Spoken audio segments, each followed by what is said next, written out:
चलिए बेटा, अब हम स्टार्ट करते हैं हमारे पहले टॉपिक की डिटेल के साथ, दैट इज ओवरी। पहली हेडिंग ले रहे हैं हम ओवरी, ठीक है। ओवरी के बारे में पढ़ेंगे। अच्छा, जैसे हमेशा करते हैं वैसे ही करेंगे कि हमको इसके बारे में जितनी चीज़ें ऑलरेडी आती हैं पहले हम वो लिख लेते हैं कि ओवरी 1 पेयर प्रेजेंट होती है, पेयर्ड स्ट्रक्चर है जिसको आप लिख सकते हैं 1 पेयर है या 2 इन नंबर, ठीक है। Either we can say 1 pair और 2 इन नंबर, मतलब ये एक पेयर्ड स्ट्रक्चर है।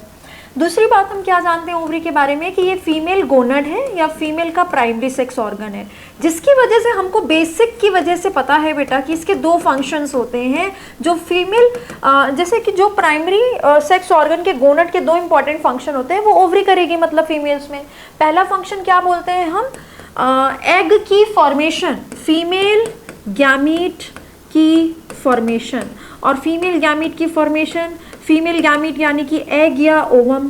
फीमेल गैमीट किसको कहते हैं, अब ये सब चीज़ें आपको आती हैं, हमने सीख ली हैं। फीमेल गैमीट इज एग और ovum and female gamete formation is called as oogenesis। क्या बोलते हैं इसको, oogenesis, ठीक है। तो oogenesis होगा यहाँ पे, जिसमें आपको ये भी याद होगा कि ये जो फीमेल गैमीट होता है एग या ovum, this is a haploid unicellular structure. एक सेल है और इसके अंदर मियोसिस होने के बाद ये एन हैप्लॉइड बन चुका है, जो कि स्पर्म हैप्लॉइड है उससे फ्यूज करेगा और फिर जाइगोट बनेगा। तो oogenesis यहाँ पर होगा। दूसरा function release of female sex hormones भी कहाँ से होगा, ओवरी से। Release of female sex hormones भी कहाँ से होगा, ओवरी से। एंड फीमेल सेक्स हार्मोन्स के ग्रुप का ऐसे कोई स्पेशल नाम नहीं है, पर 2 स्पेशल हार्मोन्स जरूर है जो आपको बार बार पढ़ने हैं, दैट इज ईस्ट्रोजन। कई बार बच्चे पढ़ते हैं और फिर पूछते हैं मैम ये ओ एस्ट्रोजन अलग है क्या, इसी को बेटा आप दूसरी स्पेलिंग भी लिख सकते हो ओ लगाने के बाद, ईस्ट्रोजन, सब एक ही बात है आपके लिए, ठीक है। इसी का एक सिमिलर डेरिवेटिव भी आता है, दैट इज एस्ट्राडाइऑल। एस्ट्राडाइऑल असल में क्या होता है, ग्रुप ऑफ हार्मोन्स होते हैं जिसमें से हम बस 1-2 स्पेशल नाम पढ़ लेते हैं। तो एस्ट्राडाइऑल, एस्ट्रोजन आपके लिए तो सेम ही है, आपको कुछ डिफरेंस नहीं करना है इसमें। एंड दूसरा इंपॉर्टेंट हार्मोन इज प्रोजेस्टेरॉन। दूसरा इंपॉर्टेंट हार्मोन इज प्रोजेस्टेरॉन। ये दोनों हार्मोन फीमेल सेक्स हार्मोन से कहाँ से आएंगे बेटा, ये आएंगे ओवरी से। oogenesis कहाँ होगा, साइट ऑफ oogenesis क्या है, ओवरी है, ठीक है। ये फीमेल गोनड होता है इसलिए ये 2 इंपॉर्टेंट फंक्शन करेगा। क्योंकि यहाँ पर oogenesis होता है इसीलिए तो हम इसको प्राइमरी सेक्स ऑर्गन कहते हैं। और क्योंकि फीमेल सेक्स हार्मोन भी यहाँ से आता है, ये वाला एक्सोक्राइन फंक्शन हो गया। और हार्मोन निकालना तो आपको पता ही है, एंडोक्राइन फंक्शन है। इसीलिए ये जो होता है ये एक हेटेरोक्राइन ग्लैंड है। ये सब तो हम जानते हैं खैर पहले से, है ना, क्लास 11th का पार्ट है ये। जो ओवरी है, टेस्टिस है, ये हेटेरोक्राइन ग्लैंड होते हैं, मिक्स्ड ग्लैंड होते हैं, कंपाउंड ग्लैंड होते हैं, कंपोजिट ग्लैंड होते हैं, बिकॉज इसमें एक्सोक्राइन एंडोक्राइन दोनों काम होता है। क्योंकि एक्सोक्राइन क्यों बोल रहे हैं, क्योंकि एग बनने के बाद एसेसरी डक्ट्स के थ्रू, एसेसरी डक्ट्स के थ्रू, एसेसरी डक्ट्स के थ्रू एग रिलीज होता है। वैसे मेल में सेमिनिफेरस ट्यूब्यूल में स्पर्म बनने के बाद एसेसरी डक्ट्स के थ्रू एक्सटीरियर तक रिलीज होता है। तो जब डक्ट से एग जा रहा है तो एक्सोक्राइन पार्ट हो गया। और सेक्स हार्मोन्स ब्लड में रिलीज होते हैं, डक्टलेस पार्ट से रिलीज होते हैं, इसलिए एंडोक्राइन हो गए, तो यानी ये मिक्स्ड ग्लैंड हो गया। ये सब जनरल बात। अब हम स्पेशल बात सीखते हैं इसके बारे में। चलिए बात करते हैं ओवरी की कवरिंग के बारे में, कवरिंग ऑफ ओवरी, ठीक है, कवरिंग ऑफ ओवरी। सबसे बाहर जो कवर होता है बेटा, सबसे पहले जो चीज होती है उसको हम कहते हैं जर्मिनल एपिथीलियम। Germinal epithelium. और जर्मिनल एपिथीलियम के जस्ट अंदर होता है tunica albuginea. Albuginea, this dense connective tissue, this is dense connective tissue. और इसके जस्ट अंदर जितना भी स्पेस होता है that is called as stroma. इसको क्या कहते हैं, स्ट्रोमा, ठीक है। इस स्ट्रोमा को हम डिवाइड करते हैं 2 पार्ट्स में। इसका जो आउटर पार्ट होता है, किसी भी चीज के आउटर पार्ट को, पेरिफेरल पार्ट को हम क्या कहते हैं, कॉर्टेक्स। और किसी भी चीज के इनर पार्ट को हम क्या कहते हैं, इनर पार्ट हो जाएगा बेटा मेडुला, ठीक है। अभी हम क्रॉस सेक्शन बनाएंगे तो आपको और चीजें क्लियर हो जाएंगे, अभी नाम सीख रहे हैं। एक होता है जर्मिनल एपिथीलियम। चलिए फटाफट से आप ये बता दीजिए, ये तो हम कई बार सीख चुके हैं, टिश्यूज में सीख चुके हैं, अभी मेल रिप्रोडक्टिव सिस्टम में आपको बताया था जर्मिनल एपिथेलियम के बारे में। ये जर्मिनल एपिथेलियम होती क्या है? सिंपल क्यूबॉइडल एपिथेलियम, यानी कि large round cells, large round cells. Male में इसका ही नाम आपने स्पर्मेटोगोनिया मेल जर्म सेल यानी स्पर्म मदर सेल रखा था, अभी फीमेल में देखते हैं वो नाम रखना है कि नहीं। फीमेल में पहले देखना पड़ेगा कि क्या यही germinal epithelium simple cuboidal cell large round cells हैं जो एग बना रहे हैं या नहीं बना रही हैं। अगर बनाती होंगी तब हम इनको एग मदर सेल बोलेंगे, नहीं तो नहीं बोलेंगे, ठीक है। पर यहाँ पर भी जो जर्मिनल एपिथेलियम है that is simple cuboidal epithelium और large round cell. And NCERT इसको ही कहती है थिन एपिथेलियम। बेटा सिंपल मतलब क्या होता है? One layer. अरे किसी चीज की, किसी अगर सेल की जस्ट वन लेयर होगी तो थिन होगी या नहीं होगी, इसीलिए हम इसको थिन एपिथेलियम भी कह सकते हैं। तो थिन को जरा डिकोड करेंगे तो उसका मतलब है सिंगल लेयर, क्योंकि सिंपल एपिथेलियम होती है, वन लेयर की एपिथेलियम होती है, ठीक है। चलिए अब एनसीईआरटी कहती है कि जो मेडुला है इसमें थोड़ा फ्लूइड भरा होता है, कुछ ब्लड वेसल्स होते हैं, ब्लड वेसल्स, लिम्फ वेसल्स, ठीक है, एंड नर्व सप्लाई, ये सब यहाँ पर प्रेजेंट होता है। तो चलो हमने लिख लिया। ये जो कॉर्टेक्स रीजन है, कॉर्टेक्स रीजन, यहाँ पर कुछ सेल्स होती हैं स्ट्रोमा में ही, कॉर्टेक्स रीजन में, जिसको हम स्ट्रोमल सेल्स कहते हैं। थोड़ा सा एक्स्ट्रा कर रहे हैं फॉर आवर टॉपर कंटेंट, ठीक है। ध्यान रखना है, हमने एक भी क्वेश्चन नहीं छोड़ना है, तो हम थोड़ी थोड़ी चीज़ें एक्स्ट्रा सीखेंगे जो पूछने के चांसेस हैं या पिछले सालों में पूछे गए हैं, ठीक है। Stromal cell for example fibroblast, fibroblast, ठीक है। और बेटा ये जो स्ट्रोमल सेल्स होती है, स्ट्रोमा में कॉर्टेक्स में कुछ सेल्स होती है जिसको स्ट्रोमल सेल, फॉर एग्जांपल एक सेल लिख रहे हैं फाइब्रोब्लास्ट, ये तो होती ही है बेटा। साथ में यहीं पर होता है ovarian follicles, ovarian follicles. Follicle कुछ फूल जैसे स्ट्रक्चर होते हैं, फॉलिकल, क्योंकि वो ओवरी के अंदर है, ओवरियन फॉलिकल कह दो, पर वो है कहाँ? कॉर्टेक्स रीजन में। ओवरी के कॉर्टेक्स रीजन में फॉलिकल्स पाए जाते हैं, मेडुला में नहीं पाए जाते। यही फॉलिकल के नाम आप अभी आगे चल के करोगे, primary follicle, secondary follicle, tertiary follicle, mature follicle, ये सब हम सीखेंगे। पर ये सारे ओवरियन फॉलिकल्स प्रेजेंट कहाँ पर होते हैं? कॉर्टेक्स में प्रेजेंट होते हैं, मेडुला में प्रेजेंट नहीं होते। ओवरियन फॉलिकल्स, ठीक है। इन फॉलिकल का स्ट्रक्चर हम करेंगे। यही फॉलिकल के अंदर एग फॉर्म होता है, इन्हीं फॉलिकल के अंदर एग फॉर्म होता है। और ध्यान से सुनो, जो ओवरियन फॉलिकल के अंदर फूल जैसा स्ट्रक्चर होता है उसके अंदर एग फॉर्म हो रही है, वो एग इस जर्मिनल एपिथेलियम से फीमेल्स में फॉर्म नहीं होती है। मेल में जर्मिनल एपिथेलियम यानी कि सिंपल क्यूबॉइडल एपिथेलियम यानी लार्ज राउंड सेल यानी spermatogonia sperm mother cell male germ cell ही वो सेल है जिसमें मियोसिस होके स्पर्म बनता है। पर यहाँ पर एक दूसरी सेल है जिसमें मियोसिस होके एग बनता है फॉलिकल के अंदर, वो जर्मिनल एपिथेलियम नहीं है। और इस बात को अब हम लिख लेंगे यहाँ पर, बहुत इंपॉर्टेंट है बेटा, ध्यान दीजिएगा, ठीक है। अरे कलर चेंज किया था अपन ने। In females, germinal epithelium does not give rise to egg or ovum, ठीक है, ध्यान है। जर्मिनल एपिथेलियम तो कह रहे हैं, पर वो जर्मिनल एपिथेलियम एग या ओवम नहीं बनाने वाली है। यानी कि एग मदर सेल, फीमेल की जो जर्म सेल है, फीमेल एग बनाने वाली जो सेल है, ठीक है, जिसको हम oogonia कहते हैं, oogonia, ये जो एग बनाने वाली सेल है, जैसे स्पर्मेटोगोनिया बोला था ना स्पर्म की मदर सेल को, वैसे एग की मदर सेल को आप क्या बोलेंगे? oogonia, ठीक है। oogonia में मियोसिस करेंगे हम, और मियोसिस करके एग या ओवम बनाएंगे, and this process will be called as oogenesis। ये oogonia कहाँ से आई है? जर्मिनल एपिथेलियम से नहीं आई है, ये oogonia आई है, इसको यहां से एक बार हटाती हूँ,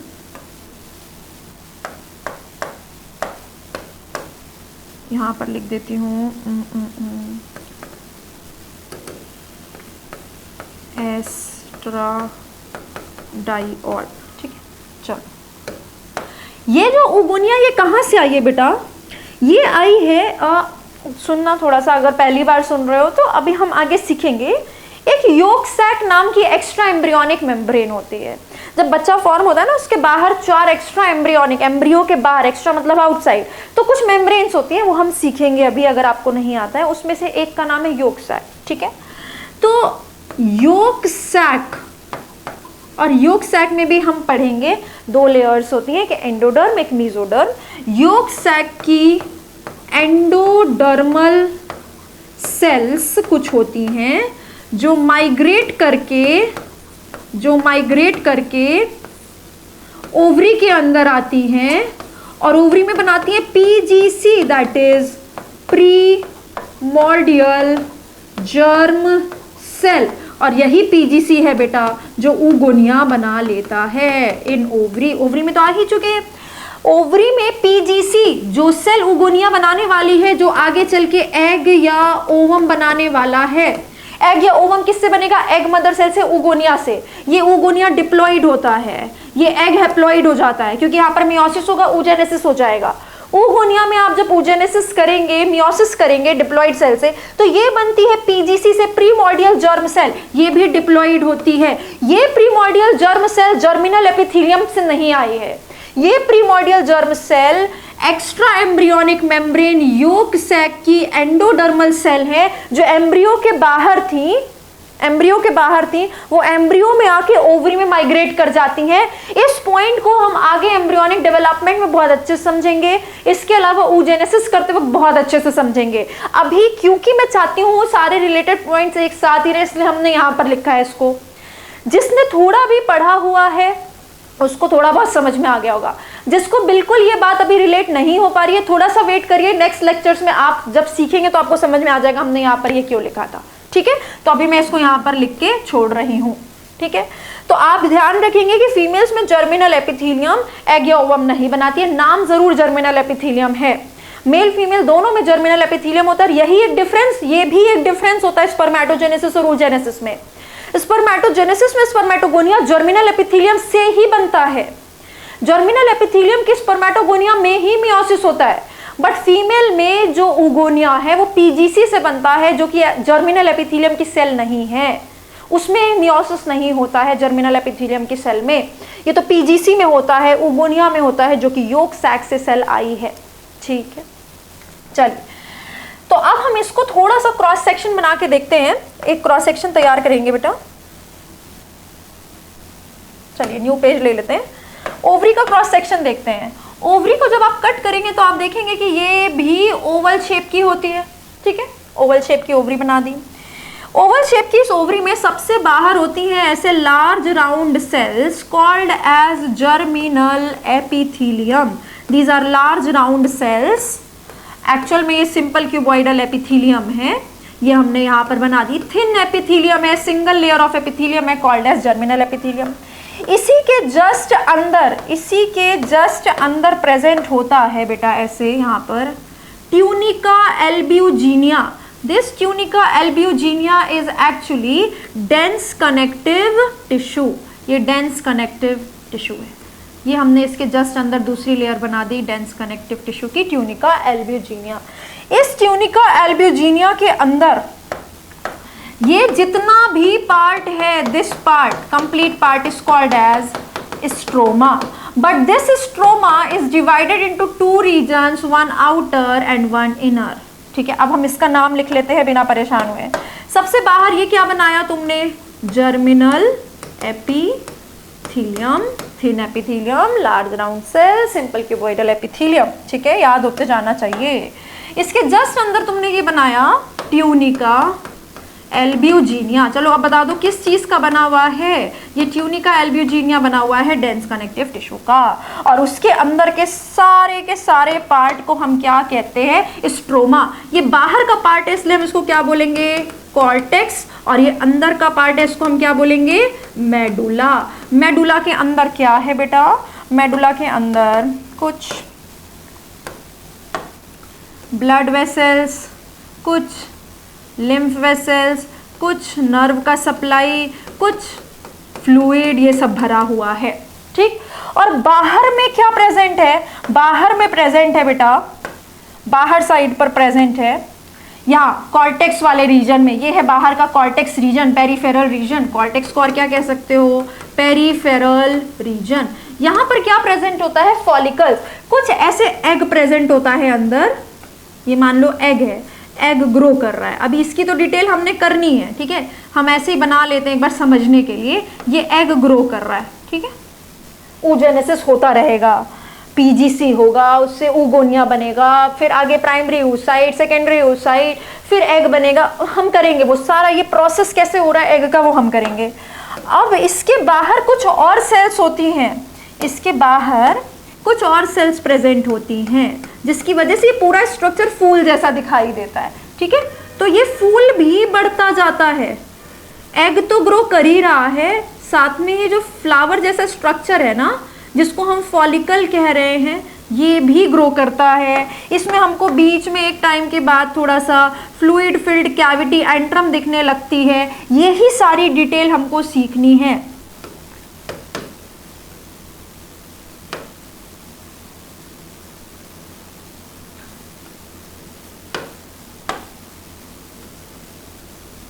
ये ऐसे पूरा का पूरा फूल ग्रो करता जाता है,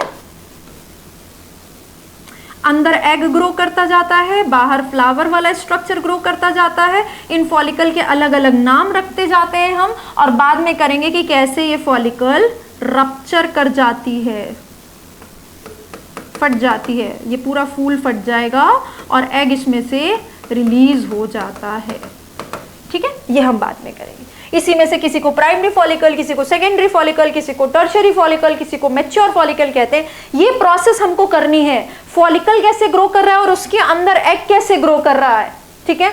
और एग का जो ग्रोथ हो रहा है उसी को तो oogenesis कहते हैं, मियोसिस होगा पीजीसी में, फिर oogonia बनेगा, ये सारी डिटेल करनी है। तो जर्मिनल एपिथेलियम, उसके अंदर ट्यूनिका एल्ब्यूजिनिया, चलिए लिख भी देती हूँ, ये जो ट्यूनिका एल्ब्यूजिनिया है, this is made up of dense connective tissue, ठीक है। Germinal epithelium is simple cuboidal epithelium which is thin epithelium, ठीक है।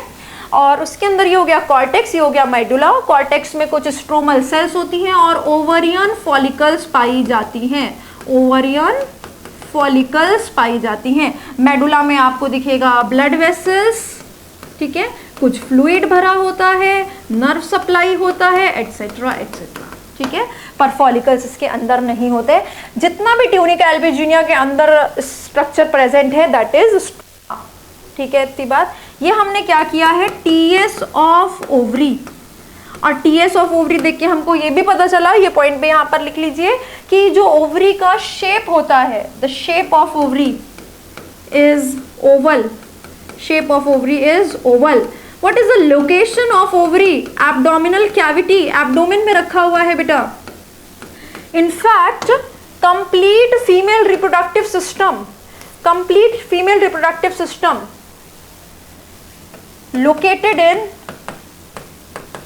abdominal cavity, completely। मेल्स के जैसा फीमेल्स में नहीं होता है कि कुछ पार्ट, जैसे उसमें क्या होता था, टेस्टिस और उसकी वजह से कुछ एसेसरी डक्ट्स एक्स्ट्रा एब्डोमिनल थे, एब्डोमेन के बाहर थे। Female reproductive system completely abdomen में ही रखा हुआ है। ऑब्वियसली लोअर एब्डोमेन में, जिसको हम पेल्विक कैविटी कहते हैं, पेल्विक कैविटी कहते हैं, ठीक है। तो इसीलिए आप ओवरी में भी ऐसा लिख सकते हैं कि एब्डोमेन में प्रेजेंट है। ऑब्वियसली कौन से एब्डोमेन में, लोअर एब्डोमेन में, और लोअर एब्डोमेन को ही हम क्या कहते हैं बेटा, पेल्विक कैविटी कहते हैं। तो ये इसका शेप आपको ओवल लिखना है, राउंड नहीं होती है ओवरी, और लोकेशन होता है इसका लोअर एब्डोमेन। ये इसके दो फंक्शंस होते हैं, और ये हमने एक बेसिक क्रॉस सेक्शन किया है ओवरी का।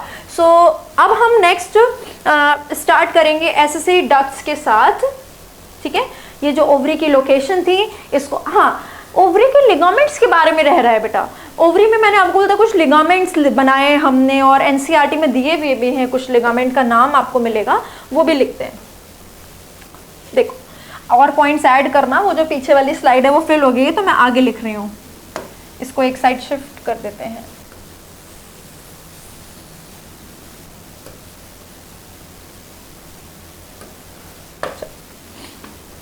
Ovary is hanged in pelvic cavity with the help of ligaments. ठीक है, अब ऐसे हवा में तो नहीं रहेगी ना पेल्विक कैविटी में, किसी चीज से उसको जोड़ना पड़ेगा। अब आप कहां जोड़ोगे इसको वो देखो, एक तो रहे ये वाले लिगामेंट जिससे ओवरी यूट्रस से जुड़ी हुई है, और एक इसके आगे बेटा पेल्विक की जो पेल्विक कैविटी है, बॉडी की कैविटी है, उसकी भी तो दीवार होगी और आगे प्रेजेंट होगी, उससे भी तो जुड़ा होगा ओवरी। तो ओवरी हवा में नहीं रहता है, ओवरी अपनी वॉल से भी जुड़ा हुआ है, पेल्विक कैविटी की बॉडी की वॉल से भी जुड़ा हुआ है, और साथ में यूट्रस से भी जुड़ा हुआ है। यूट्रस से ये जो जोड़ होता है ये होता है बेटा मीजोवेरियम से। एक लिगामेंट का नाम है मीसोवेरियम। मीसोवेरियम के through ovary is connected to uterus, and दूसरे का नाम होता है बेटा ओवरियन लिगामेंट। ये क्यों लिख रहे हैं हम, क्योंकि एनसीईआरटी ने लिगामेंट लिख के छोड़ दिया है, तो हमको थोड़ा सा डिकोड करना पड़ेगा। ओवरियन लिगामेंट इसके थ्रू किससे कनेक्टेड होती है ovary, ovary is connected to the pelvic wall, मतलब बॉडी वॉल। कौन सी बॉडी वॉल, पेल्विक कैविटी में है तो पेल्विक वॉल बोल दिया। ठीक है, तो पेल्विक कैविटी की जो वॉल है बॉडी वॉल, उससे जुड़ा होता है through ovarian ligament, and uterus से जुड़ा होता है through mesovarium. So this is all about ovary. Ovary के बारे में हमने यहाँ पर चीजें लिख ली हैं। After the structure of this is diagrammatic representation of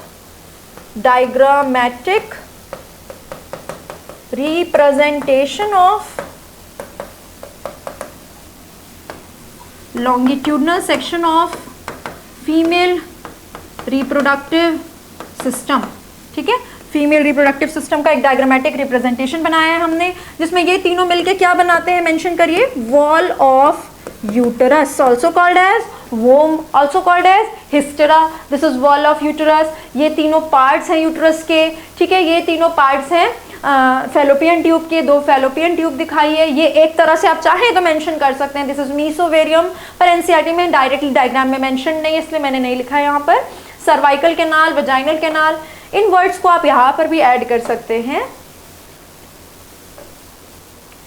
देखो, इनफंडिबुलम में ही आप लिख सकते हैं फिंगर लाइक प्रोजेक्शंस। किसमें देखने को मिलते हैं आपको, कौन से पार्ट में, इनफंडिबुलम पार्ट में, इसको कहते हैं फिम्ब्रिए। तो फिम्ब्रिए हो गया यहाँ पर, ये फिम्ब्रिए ऐड कर दिया।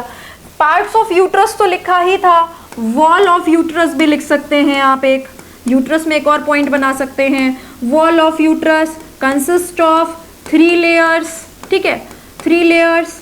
आउटर मोस्ट पूछा, फिर मिडिल पूछा, और फिर इनर मोस्ट पूछा। ठीक है, अलग अलग पूछा तो भी आप अलग अलग आंसर दे सकते हैं। इसके अलावा आपको बाहर से अंदर की लेयर सीक्वेंस पूछे तो, और अंदर से बाहर की सीक्वेंस पूछे तो भी आप आंसर कर सकते हैं। आउटर मोस्ट का नाम बता दीजिए बेटा आप, आउटर मोस्ट का नाम क्या था, आउटर मोस्ट का नाम था एपीमेट्रियम। यस, एपीमेट्रियम।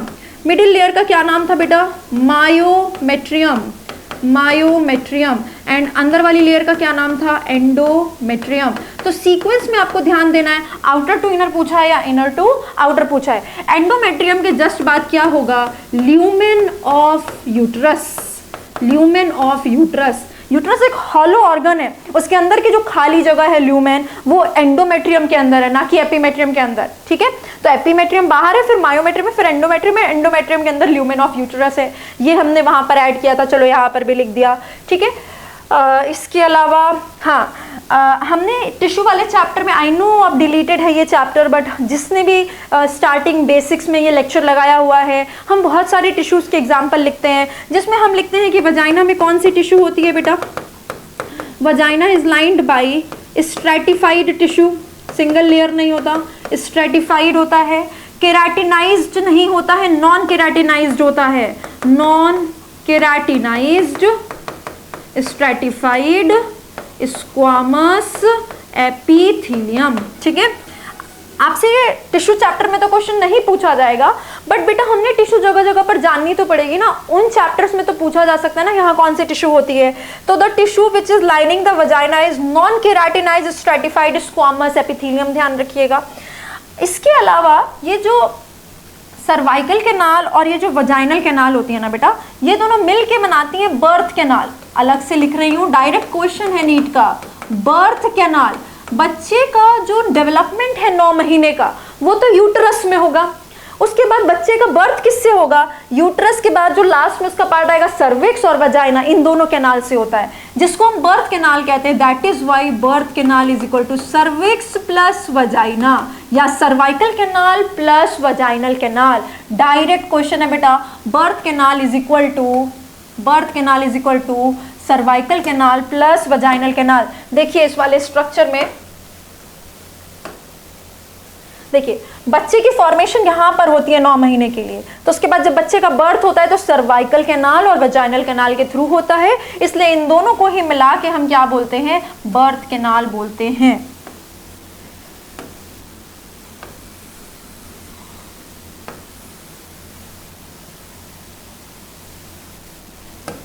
इन दोनों को ही मिला के हम क्या बोलते हैं, बर्थ कैनाल कहते हैं। ठीक है, उसमें आपको फंडस की शेप भी दिख रही है, यहाँ पर डोम शेप हमने लिखा हुआ भी था। चलिए ठीक है, अब हम क्या करेंगे बेटा, अब हम डिटेल करेंगे एसेसरी डक्ट्स की। ओवरी के बाद हमको डिटेल करनी है एसेसरी डक्ट्स की। बहुत बेसिक्स तो आप जान चुके हैं, fallopian tube, oviduct, paired structure होता है, 3 पार्ट्स होते हैं और उसमें से इनफंडिबुलम में लगा होता है फिम्ब्रिए। ठीक है, अब देखो इन तीनों के बारे में थोड़ा देखो। इनफंडिबुलम जो है बेटा वो फनल शेप्ड होता है, कीप जैसा होता है। ठीक है, कीप का शेप जानते हो ना, जिससे कोई चीज छानते हैं वो कीप होता है, तो फनल के शेप का होता है। एम्पुला आपको पता है ये थोड़ा बल्ज रीजन है, और इस्थमस नैरोएस्ट पार्ट होता है ऑफ फैलोपियन ट्यूब। ठीक है, एक नैरो पाथ होता है ये इस्थमस।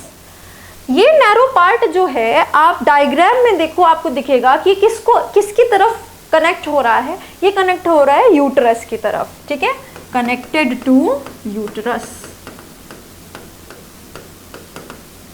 यूटरस में यही वाला पार्ट कनेक्ट होता है। ये सब क्वेश्चन सॉल्व करने में आपको हेल्प करेंगे। इस्थमस एक नैरो ट्यूब है जो कि जाके किससे मिल जा रही है, यूटरस से मिल जा रही है। जबकि इनफंडिबुलम का ये जो फिम्ब्रिए है बेटा, ये फिंगर लाइक प्रोजेक्शन, ये ओवरी के पास ऐसे ऐसे मूवमेंट करते हैं जिससे ये ओवरी से जैसे ही एग निकलता है, अभी आपने यहाँ पर देखो इस डायग्राम में देखा ना, ये ओवरी है ना, ये ओवरी है, ये ओवरी जो छोटी सी आपने वहां पे रेड कलर की बनाई थी, इसमें से जब एग बाहर निकल जाता है, यहाँ पे ये एग निकल के यहाँ पर बाहर आ जाएगा, तो यहाँ एग जब आएगा तो यहाँ पर फिम्ब्रिए प्रेजेंट होता है जो इस वाले डायग्राम में आपको दिख रहा है। ये देखो इसी में तो वो है पूरा follicle, primary follicle, secondary follicle, tertiary follicle, Graafian follicle, mature follicle. वो फटके यहाँ से एग बाहर निकलेगा तो फिम्ब्रिए इसको कैच करके लेके जाता है। तो फिम्ब्रिए का काम है to collect egg from ovary. Ovary से जब एग बाहर निकलेगा तो उसका कलेक्शन करता है फिम्ब्रिए। ठीक है, तो यही बात हम यहाँ पर लिख लेंगे, फिम्ब्रिए कलेक्ट्स एग। ठीक है, एग को कलेक्ट करके वो किसे पास कर देता है, इनफंडिबुलम को। इनफंडिबुलम किसको पास कर देता है, एम्पुला को। ठीक है, आप ध्यान से सुनो, अगर एम्पुला पर स्पर्म है, स्पर्म भी पहुंच गया वहां पर, तो फर्टिलाइजेशन हो जाएगी। नहीं तो वो जो एग है वो स्पर्म का वेट करता रहेगा, स्पर्म उस टाइम पर नहीं आया जब तक एग वहां पर है। एग का खुद का भी एक लाइफ स्पैन होता है लगभग 24 घंटे का। 24 घंटे तक में अगर स्पर्म वहां पर नहीं मिला उसको, तो वो एम्पुला की दीवार में एब्जॉर्ब होकर डिजेनरेट कर जाता है। और अगर स्पर्म उस 24 घंटे के अंदर वहां पहुंचा तो एम्पुला में ही फर्टिलाइजेशन होती है, and that is why ampulla is the site of fertilization. बहुत ही स्वीट सा छोटा सा क्वेश्चन है ये बेटा। क्यों मैम इतनी आसान चीज क्यों पूछी जाती है, क्योंकि बेटा पुरानी एनसीईआरटी 3-4 साल पहले साइट ऑफ फर्टिलाइजेशन एम्पुला को ना बोल के एम्पुलरी इस्थमिक जंक्शन को कहते थे। सुनो, एनसीईआरटी में जो चेंजेस होते हैं वो पूछने की पॉसिबिलिटी बहुत ज्यादा होती है। पहले कहते थे लगभग यहाँ पर कहीं एम्पुला और इस्थमस का जहाँ जंक्शन है वहां पर होता है फर्टिलाइजेशन। फिर एनसीईआरटी ने इसमें थोड़ी अमेंडमेंट करी और इसको चेंज करके बोला नहीं नहीं, कहाँ पर होता है फर्टिलाइजेशन? फर्टिलाइजेशन होता है एम्पुला में, एम्पुला में फर्टिलाइजेशन होता है। अगर इधर से स्पर्म और इधर से एग की एंट्री, वहां पर पहुंचना एम्पुला रीजन पे साइमल्टेनियसली हुआ तो ही फर्टिलाइजेशन होगा। और इसीलिए एनसीईआरटी कहती है not all copulations lead to fertilization. Copulation से अगर स्पर्म आया पर उस समय एग नहीं आया तो फर्टिलाइजेशन नहीं होगी, प्रेगनेंसी नहीं होगी। एक समय पे स्पर्म का और एग का आना बहुत जरूरी है, और उसमें कौन सा स्पैन हम ले सकते हैं वो हम सीखेंगे। ऐसा नहीं एकदम एक क्षण पे ही पहुंचेगा एग या स्पर्म, ठीक है, लेकिन कुछ स्पैन होता है, 1 दिन का है या 2 दिन का है या 4 दिन का है, हम सीखेंगे क्या होता है फर्टाइल पीरियड। बट उतने पीरियड में एक साथ उनको आना पड़ेगा तभी फर्टिलाइजेशन होगी, वरना नहीं होगी। So ampulla is the site of fertilization, ठीक है। और ये एनसीईआरटी में 3-4 साल से चेंज कर दिया गया है, और इसीलिए पूछने की पॉसिबिलिटी ज़्यादा है। जो चीज़ें चेंज होती हैं वो पूछी भी जाती है। तो एम्पुला में होता है फर्टिलाइजेशन, ना कि एम्पुलरी स्थमिक जंक्शन में। हिंदी वाले बच्चे ध्यान से सुनेंगे, जितने भी हिंदी मीडियम के स्टूडेंट, बाई चांस हमको इंग्लिश समझ में आती है, बहुत सारे ऐसे बच्चे होते हैं जो इंग्लिश में समझ पाते हैं। अगर आप में से कोई ये लेक्चर लगा रहा है तो बेटा आपकी बुक में ये जो चेंजेस होते हैं ना इंग्लिश मीडियम में हो जाते हैं, वो हिंदी में नहीं हो पाते। तो आपके में अभी तक एम्पुलरी स्थमिक जंक्शन ही लिखा हुआ है, तो आप वहां पर चेंज करेंगे। एम्पुलरी स्थमिक जंक्शन जोड़ पे नहीं, एम्पुला पे, तुम्बिका पे होता है निषेचन। फर्टिलाइजेशन निषेचन का स्थल है तुम्बिका, ना कि तुम्बिका और संकीर्ण पथ इस्थमस का जंक्शन नहीं, ठीक है, वहां पे चेंज कर लेंगे। चलिए, तो ampulla is a site of fertilization, ठीक है। और देखो इस्थमस ही है जो नैरो पाथ है जो आके यूट्रस में मिल रहा है। अगर पूछा जाएगा इन तीनों पार्ट में से क्लोजेस्ट टू यूट्रस कौन सा है तो इस्थमस, क्लोजेस्ट टू ओवरी कौन सा है इनफंडिबुलम। ये तो दिख रहा है अपने को, isthmus is closest to uterus, infundibulum is closest to ovary. This is funnel shaped. आपको जैसे कंफर्टेबल हो, आपको पता है क्लास में भी मैं ऐसे ही करवाती हूँ कि हम डायग्राम में भी बहुत सारी इंपॉर्टेंट चीज़ें लिखते ताकि बाद में आप कभी सिर्फ डायग्राम देखो ना तो आपको बहुत सारी इन्फॉर्मेशन वहीं से मिल जाए। पर बहुत सारे बच्चे, मैं क्लास में भी ये बात कहती हूँ, कंफर्टेबल नहीं होते हैं इतना सारा डायग्राम में लिखने में, तो आप सिर्फ लेबलिंग करके अलग से पॉइंटर्स बना के लिखिए, जैसे हम भी लिख रहे हैं, हम अलग से भी तो लिख रहे हैं, पर मैं यहाँ पर भी लिख रही हूँ उन बच्चों के लिए जो फाइनल फ्लैश कार्ड्स तैयार करते हैं इस तरह से, और उनको हेल्प होती है, ठीक है। फिम्ब्रिया क्या है बताओ? Finger like structure. और इससे हमको एक और फायदा होता है कि हम 2-2 बार एक ही चीज़ को लिख भी लेते हैं, तो थोड़ा लर्न भी ज़्यादा होगा आपको जल्दी। चलिए, coming back to the slide of accessory ducts, ये रहा, ठीक है। तो फिम्ब्रिया के बारे में लिखा, फनल शेप लिखा, साइट ऑफ फर्टिलाइजेशन लिखा, नैरोएस्ट पार्ट लिखा, ये सब हमने कर लिया है। किसके बारे में? ये सब हमने कर लिया है फैलोपियन ट्यूब के बारे में। एक और बात जो अगेन आपने हो सकता है टिश्यू का लेक्चर अच्छे से लगाया हो या मुझसे यहाँ पर 11th क्लास में टिश्यू पढ़ा हो तो आपको पता होगा, नहीं तो हम ऐड करेंगे क्योंकि यहाँ पर तो पूछा जा सकता है। टिश्यू डिलीट हुआ है पर ये चैप्टर थोड़े डिलीट हो गया है, ठीक है। तो फैलोपियन ट्यूब के अंदर कौन सी टिश्यू होती है, कौन सी सबसे अंदर लाइनिंग पे एपिथेलियम होती है? सबसे अंदर हमेशा एपिथेलियम रखते हैं, तो यहाँ पर कौन सी एपिथेलियम होती है बेटा? फैलोपियन ट्यूब को लाइन करने वाली एपिथेलियम है सिंपल कॉलमनार एपिथेलियम। सबसे अंदर लाइनिंग कौन बनाता है? एपिथेलियम। सिंपल मतलब 1 लेयर, कौन सी ली है? कॉलमनार, ठीक है। बट इसमें मॉडिफिकेशन होती है और हम लगाते हैं cilia, and that is why it is also ciliated. Cilia present होता है, सीलिएटेड कॉलमनार एपिथेलियम कह लो या सीलिएटेड सिंपल कॉलमनार एपिथेलियम कह लो, क्योंकि 1 लेयर तो है ही और उस 1 लेयर में क्या लगा है? सीलिएटेड लगा है। आप सिंपल नहीं लिख के सीलिएटेड कॉलमनार एपिथेलियम भी लिख सकते हो, क्योंकि मैंने आपको बताया था कि ये जो मॉडिफिकेशंस होती है सिंगल लेयर में ही होती हैं। तो अगर आपने कोई मॉडिफिकेशन लिखी cilia, microvilli, brush border, ciliated, glandular, तो मैं ऑटोमेटिकली समझ जाऊंगी कि 1 लेयर है तो सिंपल होगा ही होगा, ठीक है।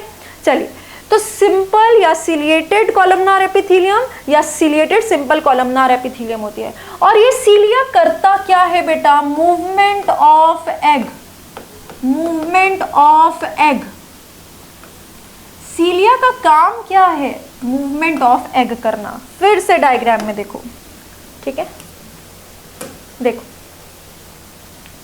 यहां पर हमने रास्ते में सिंपल क्यूबॉइडल एपिथेलियम लगा के ऐसे सीलिया लगा दिया है बेटा, सीलिया लगा दिया है। क्यों लगाया है सीलिया? मान लो यहां पर ही एग पहुंचा, यहां पर ही स्पर्म पहुंचा और ये जाइगोट बन गया, दोनों मिलके क्या बन जाएंगे अगर फर्टिलाइजेशन और जाइगोट बन जाए। जाइगोट को धक्का मार के इधर तक लेके आना होगा, फिर जाइगोट यहां पर आके चिपकता है।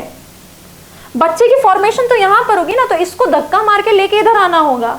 इसके पास कोई हाथ पैर तो है नहीं जाइगोट के पास, तो सीलिया उसको ऐसे ऐसे धक्का देता है। आपको ध्यान होगा सीलिया सिर्फ एक डायरेक्शन में मूवमेंट कराता है, तो वो इधर मूवमेंट नहीं कराता या उधर और इधर दोनों मूवमेंट नहीं कराता, सिर्फ इधर इधर इधर इधर मूवमेंट करा के उसको कहाँ लेके आ जाता है?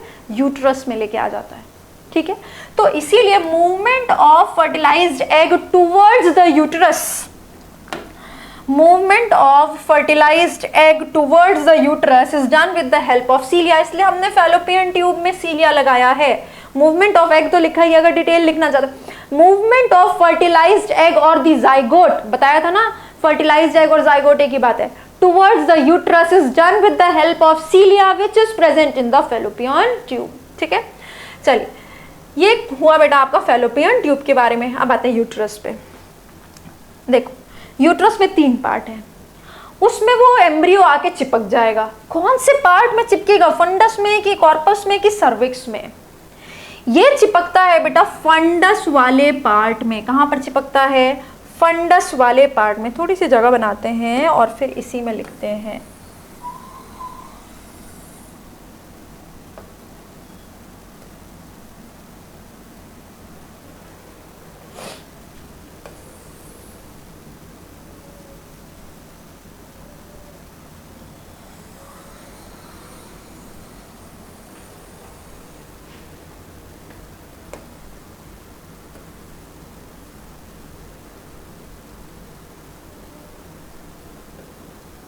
हो गई जगह?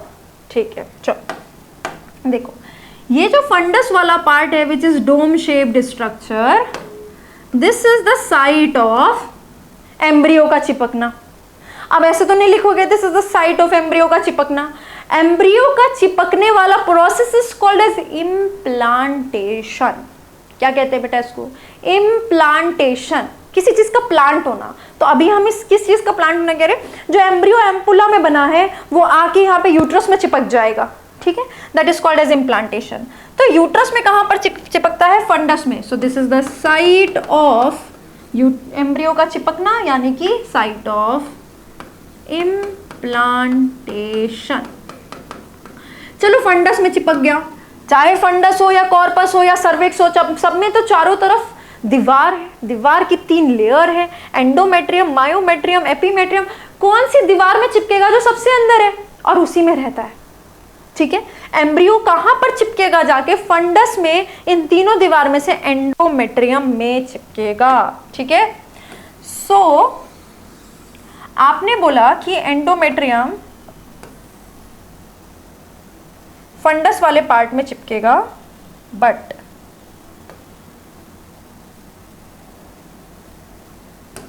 फंडस वाले पार्ट में आने के बाद भी फंडस वाले पार्ट में कहाँ चिपकेगा?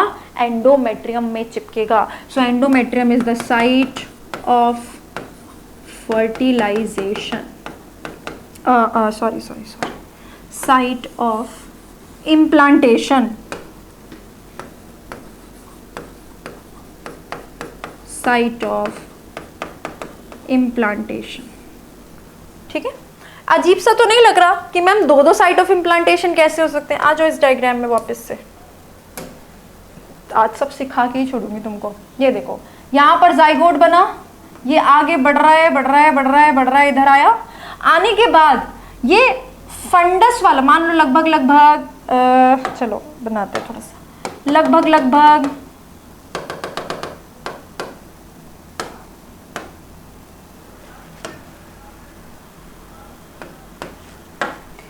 इतना पार्ट क्या है? ये जो फंडस शेप्ड है, ये इतना पार्ट मान लीजिए लगभग फंडस है। ठीक है, इसके बाद लेट्स से ये मेन पार्ट हो गया कॉर्पस। ठीक है, फिर उसके बाद ये थोड़ा सा पार्ट हो गया सर्विक्स। ठीक है, तो तो फंडस वाले पार्ट में ही तो आया एम्ब्रियो, ये देखो, ठीक है, तो फंडस वाले पार्ट में चिपकेगा। और कौन सी दीवार में चिपक रहा है, इसी वाली दीवार में तो चिपक रही है जो सबसे अंदर है, दैट इज एंडोमेट्रियम। तो दो अलग क्वेश्चंस हैं ये कि इम्प्लांटेशन यानी एम्ब्रियो का चिपकना कहाँ पर होता है। अगर बेसिक ऑप्शंस दिए हुए हैं ओवरी में, फैलोपियन ट्यूब में, यूट्रस में, वजाइना में, तो तुम क्या बोलोगे, uterus, uterus is the site of implantation. Uterus में पूछेगा कौन सा पार्ट, तो तुम बोलोगे फंडस, बोलेगा उसकी कौन सी लेयर, तो तुम बोलोगे एंडोमेट्रियम, ठीक है। इसलिए आपको जगह जगह पर साइट ऑफ इम्प्लांटेशन लिखा हुआ दिख रहा है, क्योंकि क्वेश्चंस अलग अलग है बेटा। अगर आपको ऑर्गन्स के नाम लिखे हैं तो आप बोलो uterus is the site of implantation. Uterus में भी पूछ रहा है कौन सा पार्ट, तब आप बोलो fundus is the site of implantation. और फंडस के अंदर भी पूछ रहा है तीनों लेयर में से बताओ कौन सी लेयर, तो तुम बोलो endometrium is the site of implantation. Endometrium एक ऐसी लेयर होती है बेटा which is highly vascular. Blood vessel का बहुत अच्छा सप्लाई होता है इसके पास, और ये बेटा ग्लैंडुलर भी होती है, कुछ सिक्रीशंस भी करती है, ठीक है। बच्चा जब आके इस पर एम्ब्रियो जब चिपक जाता है तो प्लेसेंटा बनती है। प्लेसेंटा से माँ और बच्चे के बीच में हर चीज़ का आदान प्रदान होता है, बट वो बनने में थोड़ा सा समय लगता है। तो एंडोमेट्रियम जो कि ग्लैंडुलर है, ग्लैंड का काम होता है किसी भी चीज़ का सिक्रीशन करना। ये बोलता है जब तक प्लेसेंटा थोड़ी सी बननी शुरू हो रही है और अपना काम करेगी और मदर से न्यूट्रिशन आएगा, मैं थोड़ा सा ग्लैंड हूँ, मैं कुछ ऐसा सिक्रीशन सिक्रीट करता हूँ जिससे एम्ब्रियो को न्यूट्रिशन मिलता रहे। ये चीज़ हम मेंस्ट्रुअल साइकिल में सीखेंगे, ठीक है। और तो और हाईली वेस्कुलर होती है। मान लो फर्टिलाइजेशन नहीं हुई, स्पर्म नहीं पहुंचा, तो एग वहीं पर एब्जॉर्ब होकर एम्पुला में डिजेनरेट कर जाएगा, ठीक। तो अब एंडोमेट्रियम बोलेगी मेरा क्या काम, एम्ब्रियो तो आया ही नहीं इम्प्लांट होने के लिए, तो एंडोमेट्रियम गुस्से में टूट जाएगी। ये भी हम सीखेंगे किसमें, मेंस्ट्रुअल साइकिल में, ठीक है। जब एंडोमेट्रियम टूटती है उसी को हम कहते हैं पीरियड्स या मेंस्ट्रुएशन या ब्लीडिंग, ठीक है, जो हर मंथ की मेंस्ट्रुअल साइकिल में फीमेल्स में देखी जाती है, ठीक है। तो अब तुम ही सोचो ना, ब्लड वेसल्स टूटेंगी, एंडोमेट्रियम एक दीवार है, टूट जाएगी तो उसमें लगी हुई ब्लड वेसल्स भी टूटेंगी, तो ब्लड तो रिलीज होगा ही बॉडी से, ठीक है। तो endometrium is the site of implantation and endometrium का ही ब्रेकडाउन होता है ड्यूरिंग मेंस्ट्रुएशन। सिंपल सी बात है बच्चों, एक बार फिर से समझो कि अगर हर महीने तो फर्टिलाइजेशन हो नहीं रही है, प्रेगनेंसी हो नहीं रही है, प्यूबर्टी से मेंस्ट्रुअल साइकिल चल रही है, ब्लीडिंग हो रही है, मेंसेस हो रहे हैं, ठीक है, तो हर महीने एंडोमेट्रियम टूट जाती है कि इम्प्लांटेशन नहीं हुई, ठीक, और फिर नई बनती है, हम मेंस्ट्रुअल साइकिल में सीखेंगे। तो एंडोमेट्रियम हाईली वेस्कुलर है, बहुत ब्लड वेसल्स भी निकले हैं, तो जो ब्लीडिंग होती है उसमें एंडोमेट्रियम ही टूट के निकलती है, साथ में थोड़ा ब्लड निकलता है बिकॉज उसके साथ लगी हुई ब्लड वेसल्स टूट जाती हैं, ठीक है। तो हर महीने जब फर्टिलाइजेशन नहीं होता तब क्या होता है, एंडोमेट्रियम ही है जो ब्रेक डाउन हो जाती है मेंस्ट्रुएशन के टाइम। और जब फर्टिलाइजेशन हो जाएगी एंडोमेट्रियम में, तो एंडोमेट्रियम ही है साइट ऑफ इम्प्लांटेशन, ठीक है। अगर फर्टिलाइजेशन नहीं हो रही है तो ये हाईली वेस्कुलर है, ब्लड वेसल्स टूट जाती है। अगर फर्टिलाइजेशन हो गई तो ये ग्लैंडुलर भी है, कुछ अच्छा न्यूट्रिटिव्स फ्लूइड सिक्रीट करती है एम्ब्रियो की डेवलपमेंट के लिए। मैं ये पार्ट डिटेल में आपको मेंस्ट्रुअल साइकिल में सिखाऊंगी, ठीक है। यहाँ पर हम थोड़ा सा एंडोमेट्रियम के बारे में लिख रहे हैं कि एंडोमेट्रियम का ही इन दोनों चीजों में रोल है, मेंस्ट्रुएशन में भी और इम्प्लांटेशन में भी। कहाँ पर, फंडस में, कहाँ पर, यूट्रस में, ठीक है। चलो अब आते हैं कि तुमने ये भी लिखा था कि मायोमेट्रियम, लिखा भी था और दिख भी रहा था कि मायोमेट्रियम जो मिडल लेयर है ये थिकेस्ट लेयर है, ठीक है, थिकेस्ट लेयर है, इन तीनों में से सबसे मोटी लेयर यही है। मायो का मतलब ही तो तुमको पता है, मसल। तो ये मायोमेट्रियम किस चीज की बनी हुई है, मसल की बनी हुई है। क्या ये मसल पूछ के काम करती है? नहीं, ये तो विसरल मसल है, विसरल इंटरनल ऑर्गन की मसल है जो बिना पूछे काम करती है, यानी इनवॉलंटरीली फंक्शन करती है। ऐसी मसल को हम क्या कहते हैं बता दो जरा? Smooth muscle. क्या कहते हैं? Smooth muscle. तो this is made up of smooth muscles. किस चीज की बनी हुई है? स्मूथ मसल्स की बनी हुई है, थिकेस्ट लेयर होती है। और यही मसल्स हैं जो बच्चे की 9 महीने की एंडोमेट्रियम में डेवलपमेंट होने के बाद बहुत तेज तेज कॉन्ट्रैक्ट करते हैं, हैं जिससे बच्चे का बाहर की तरफ बर्थ कैनाल के थ्रू यानी कि cervical canal plus vaginal canal के थ्रू एक्सपल्शन होता है और बच्चे की डिलीवरी होती है, पार्चुरेशन होता है, चाइल्ड बर्थ या चाइल्ड डिलीवरी होती है। तो इस मायोमेट्रियम का रोल किस में है बेटा? मायोमेट्रियम का रोल है पार्चुरेशन में। क्या रोल है? बहुत स्ट्रॉन्ग कॉन्ट्रैक्शन करता है ये पार्चुरेशन के टाइम पर, जिससे बच्चे का एक्सपल्शन होता है। मेंसेस में किसका रोल है? एंडोमेट्रियम। इम्प्लांटेशन में एंडोमेट्रियम, और बच्चे के एक्सपल्शन में यानी पार्चुरेशन में मायोमेट्रियम का रोल है।